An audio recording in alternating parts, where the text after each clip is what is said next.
This is a HGP-TV special report. Inferno at Camp Street Prison.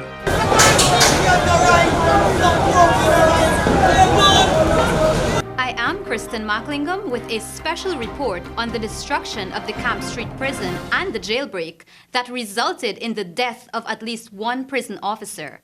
Pandemonium broke out on Sunday afternoon when prisoners reportedly ambushed prison officers at the Capital Offences section of the Camp Street Prison, then set the place afire. It started around 4:45 p.m. An undisclosed number of prisoners escaped.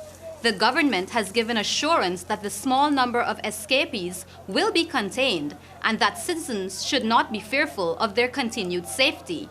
The prisoners have been placed in secure confinement at various locations and are to be relocated at the Mazaruni prison and other facilities.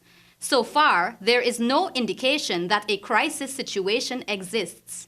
Several prison officers were reportedly shot and chopped by the escapees and were rushed to the Georgetown Public Hospital for emergency treatment. The Camp Street Prison is one of the few wooden prisons in the world, and from the experience of the previous prison riot there, it was clear that the buildings that house prisoners in this compound was a disaster in the waiting. The Minister of Public Health, Valda Lawrence, confirmed that 6 prison officers were injured when the unrest began.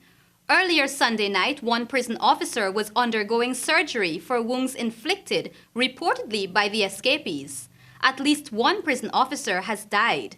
There is no official word about casualties among prisoners, but latest reports state that many prisoners were helpful in an attempt to overcome the blaze. Most of the prison compound was eventually engulfed in flames, and there is no such thing as the Camp Street Prison any longer.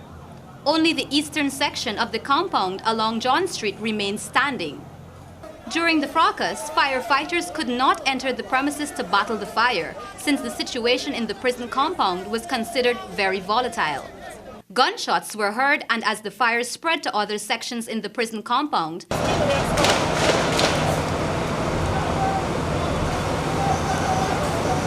firemen were unable to see the sources of the fire and were seen pouring water blindly over the prison walls.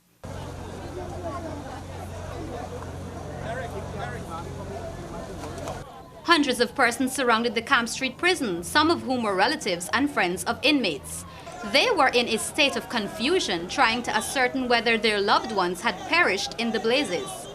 Police officers and army ranks had difficulty in controlling the massive crowd, which continued to grow as each hour passed, and also transferred the prisoners who were in the buildings to a location opposite the Camp Street Prison until they could be transported to the other facilities until firmer arrangements could be solidified. The Prison Officers Sports Club, which is located opposite the Camp Street Prison compound, also caught fire and went up in flames as well. The chaos continued as several relatives and friends of prisoners tried to push their way past barricades and faced off with police and army ranks.